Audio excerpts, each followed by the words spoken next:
Despite arguments about how and when to reopen America, there are signs of progress in the battle against coronavirus. Some major centers possibly beyond their peaks in infections and deaths, potential vaccines, drug trials moving forward, all steps toward a return to normalcy. The question is what normal or a new normal will look like. This pandemic has changed us.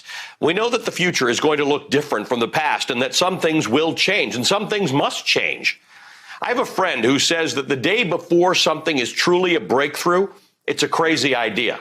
And crazy ideas are very risky to attempt. But here's one crazy idea that may be worth attempting now. Universal basic income. UBI is a big deal. It's a big idea. There are lots of versions of it, but it goes something like this. Every citizen, regardless of their employment status, gets a modest income from the state, no strings attached, which allows them to live above the poverty line. Taxpayer dollars that cut through the bureaucracy of means testing and proof that what you're doing is of value to society. It not only serves those who fall through the cracks in society, but think of increasing numbers of caregivers, gig workers, contract workers, part-time workers, freelancers, home workers, people who care for their children, most of whom receive no health care or child care benefits through their employers, benefits that most of the developed world consider to be basic rights.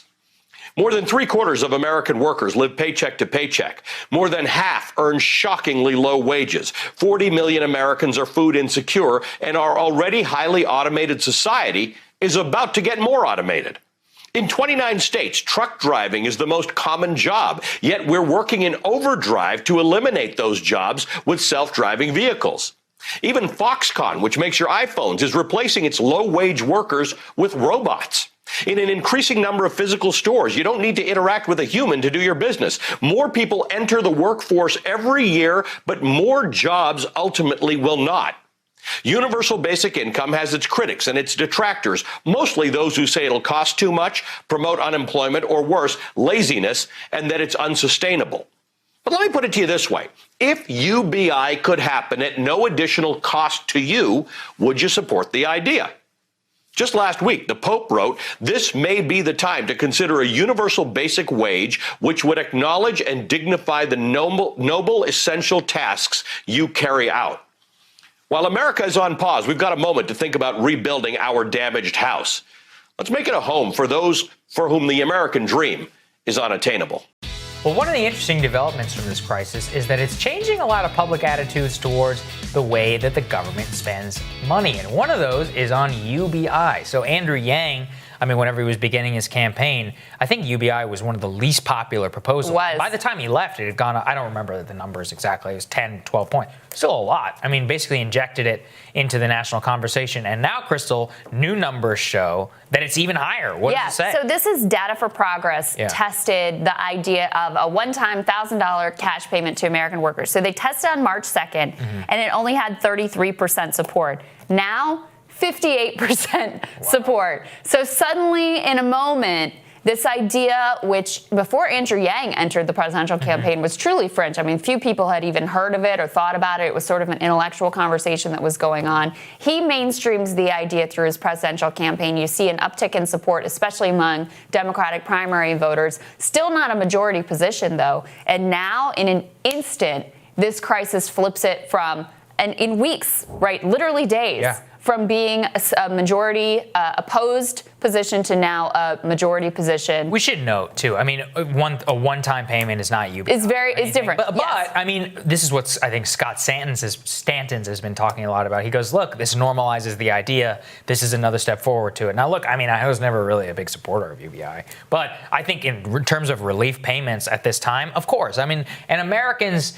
What it seems to me is I see why the UBI people are excited, but why I look at it is it legitimizes the idea that government is there for its vulnerable, that we're all in this together at a certain point, and that we can and should take action at this time. Yeah. That's what we need. And I don't think either one of us or really anyone is saying that this is all that needs to be done, but you see some of the benefits of UBI. First of all, I am a big proponent of universal programs because they can't be demonized. It is that everyone's in it together. We all get this. Everybody gets this floor. Everybody gets this payment. So there's no this is for other people. Oh, it's for those lazy people. Oh, it's for those unworthy people. No.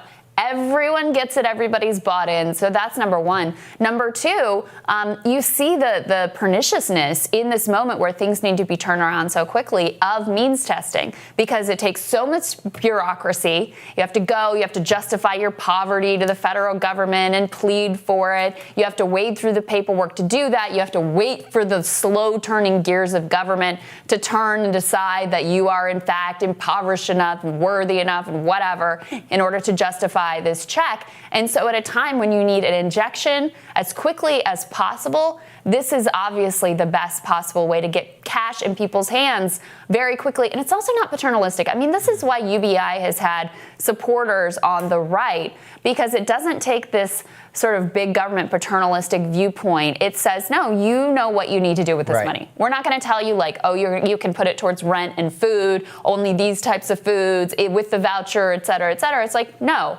we trust you, the American citizen, to know what your needs, most dire needs are in this moment. Here's some cash, have at it. Well, I think in this moment in particular is that right now what we need people to do is just spend money. Literally. Like, we need people to stay alive. How about that? Stay alive. Yeah. You pay off their debts. That's it. So it's actually one of those key moments where it's like, look, we know you all have expenses, allocate accordingly. Yeah. That's why I think that you're seeing the support for that rise, and it's only going to go up higher. Yeah, and by the way, $1,000 is still woefully insufficient. I mean, most cities in this country you can't pay 1 month of rent. Forget about it. Yeah, but in most cities, $1,000 is insufficient even for 1 month of rent. But it's something. It is something, and I think the way that people think about the federal government and what is possible from the federal government could be radically shaped during this time. Absolutely.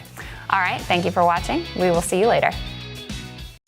It is our favorite time of the week again. Time for #RisingQs, where we get to answer your questions. All right, Sagar, what have we got this week? All right, number one from Yael Droid. I hope I'm saying that correctly. What constitutes crossing the picket line for Amazon and Instacart? Would it be customers continue to order non-perishable goods but expecting delays? If so, what are other ways to support the strikers? Crystal, I will leave that one to you. Yeah, I would not right now, while Amazon and Instacart and other grocery store, Whole Foods workers and other places are striking. I would not order or go into those stores, and I would not order online from those vendors. Just like if there was a strike outside of a physical workplace or store, you would not cross it in order to go and shop at that store. Same deal goes for online. So look, I know a lot of people depending on Amazon quite a lot, but there are a lot of other ways to get the goods and the things that you need during this time. So let's stand in solidarity with these workers. All right, second question from Lone. I'm not even going to try to say this. Is nationwide UBI coming in the not too distant future? And if so, who in power will advocate or demand for it? Nope. No, and I also, this is a semantics thing, but a temporary payment is not a universal basic income, right? Right. Like, income is by definition in perpetuity. Well, I mean, look at here we are in the worst, Great Depression level situation, right? With 10 million unemployment claims in 2 weeks. And all they can manage is a means-tested, not even universal, means-tested, one-time $1,200. So I think that tells you everything about the likelihood that they're going to make any more sort of fundamental economic transformative changes anytime soon. You got to kick these people out of their offices here. And there's no way that's just the bottom line. Nationwide UBI. I do think future payments are maybe likely. I don't actually know. I don't think the political so. conditions are gonna have to shift. A lot more people are sadly, a lot more people, despite the fact that we need it right now, are going to have to lose their jobs before that instinct starts to kick in. The stock market has to drop more. That's all they care about. Honestly, I mean, look, if the stock market hadn't plunged the way that it had, you wouldn't have even gotten the $1,200 checks, that sort of pathetic, anemic response that they came up with anyway. Sadly true. All right, last question from Brian Graham. Who are your must-reads, authors of books, journalists, and bloggers? What other sources of information do you recommend? Oh, Brian, do you have an hour? Well, I mean, I feel like you probably already know because we have all of our favorite journalists on the show. So just look to the rising lineup. Those are the people that we trust and respect most, even, who have divergent viewpoints or at least represent those viewpoints well and make coherent arguments.